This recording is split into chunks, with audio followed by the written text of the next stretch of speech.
Well, good morning, friends, and welcome to Wake Up in the Word. Thanks for joining me. We're in our last day of visiting with four of our grandchildren, daughter and son-in-law here in Tennessee, and then we'll be heading back to South Carolina. So come join me in Colossians chapter 3 today. Grab your cup of coffee and the Word of God, and let's see what it has to say for us in our 12th day into our Hope for Today study in Colossians. Well, I hope you got something you really wanted for Christmas. Not everybody was pleased with their gifts. We're going to talk about some of the positive gifts we received from the Lord today. And, I met a lady at a gas pump yesterday. And I won't tell you in what little town. I had to drive quite a ways to go find this place where I could gas up and get a cell signal to be able to upload the message. But what was interesting was the person on the other side of the pump from me. I greeted her by saying hello, an elderly lady who drove up in a vehicle, which I won't mention. I didn't get permission to share this illustration, but it's funny enough.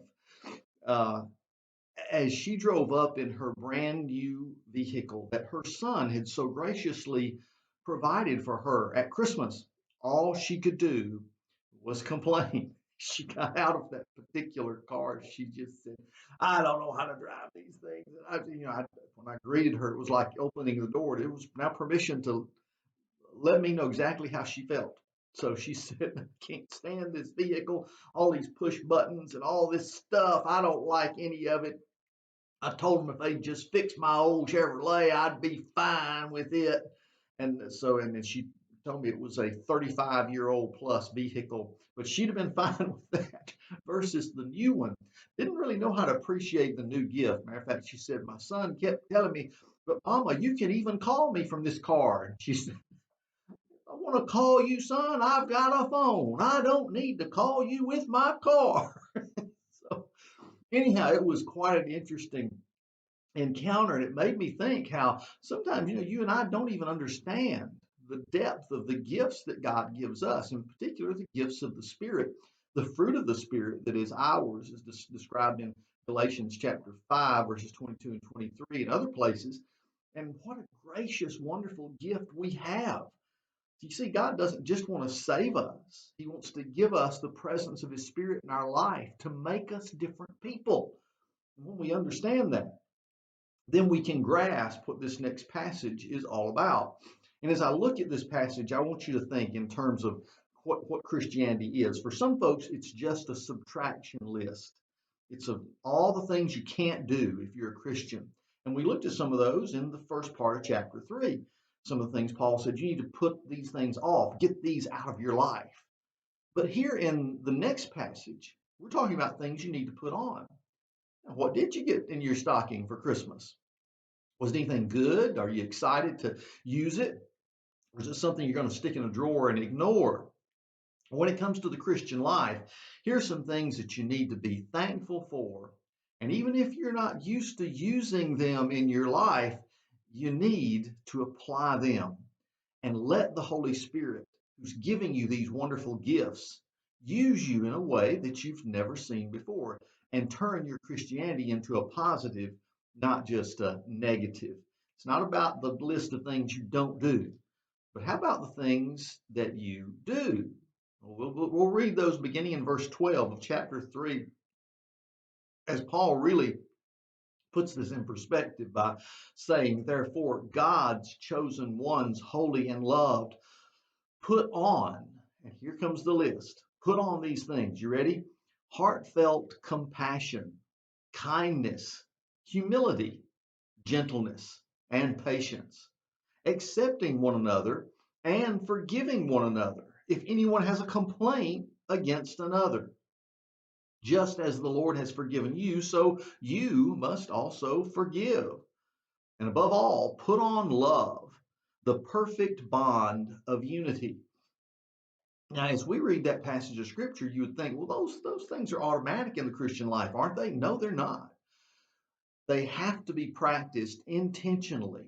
They have to be a focus of our spiritual life, driven by the indwelling Holy Spirit in our life.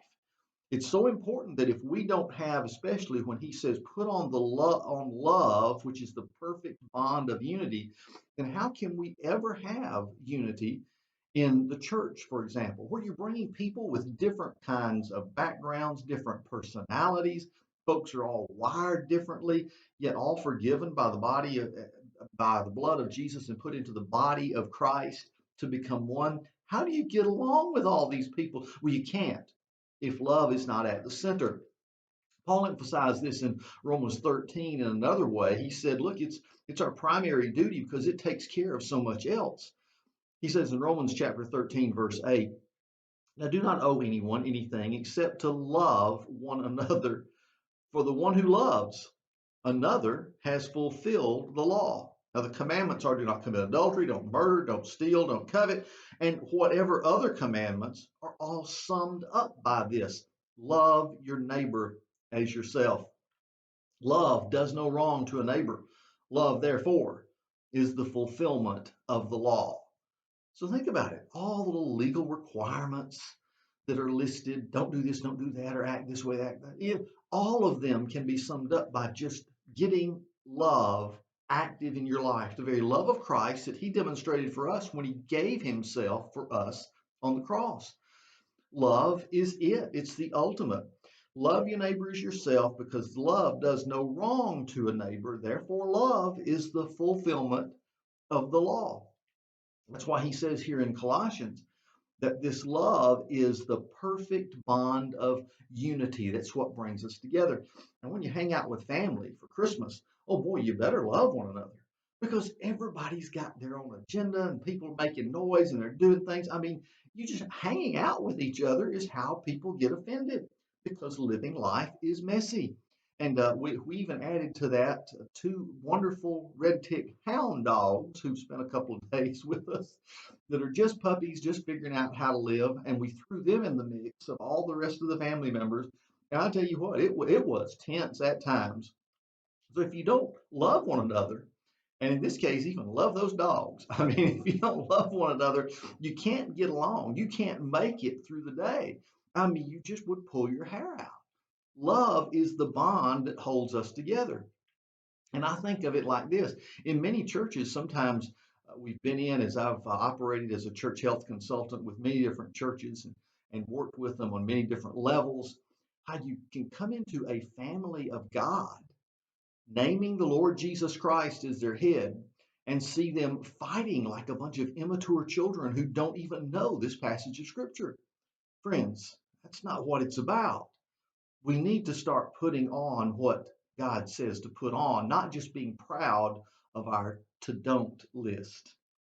He goes on to say that when you do this, look at verse 15, and let the peace of the Messiah, peace of Christ, to which you were also called in one body, control your hearts.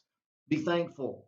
Let the message about the Messiah dwell richly among you, teaching and admonishing one another in all wisdom, and singing psalms, hymns, and spiritual songs with gratitude in your hearts to God.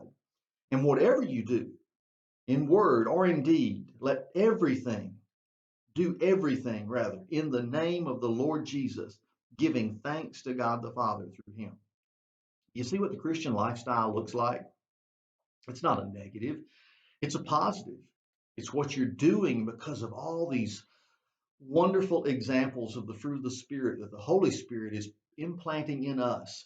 And as we practice this kind of lifestyle with each other, then the unity, the sweetness, the peace of God just holds us together. And that's what you need when the storms of life come. It's that peace of God that'll keep us going, it'll hold us together, not just as personal individuals, but it'll hold us together as the body of Christ. Well, I hope you've got some of those good, positive gifts in your life. If you don't, listen, every day is Christmas. When the Holy Spirit's in your life, he provides us richly with these gifts. If you say, no, I don't have that. I'm just not patient. I'm just not humble. I'm just not, listen, why not? You're cheating yourself if you don't have these gifts because they are available to you from God through the Holy Spirit in you if you've received Jesus as Savior and Lord. Quit making up excuses Well, my daddy was just an angry man. I've got to be an angry. No, no, no. It's not in your genetic code. It's in your spiritual code. It's in the Jesus code. When you have him in your life, he'll give you every one of these things in abundance. And then we'll all be easier to live with. Well, God bless you. Thank you for joining me today as we've been here in Tennessee, waking up in the Word. I'll see you again tomorrow, right here from South Carolina. God bless you. You have a great day in Him.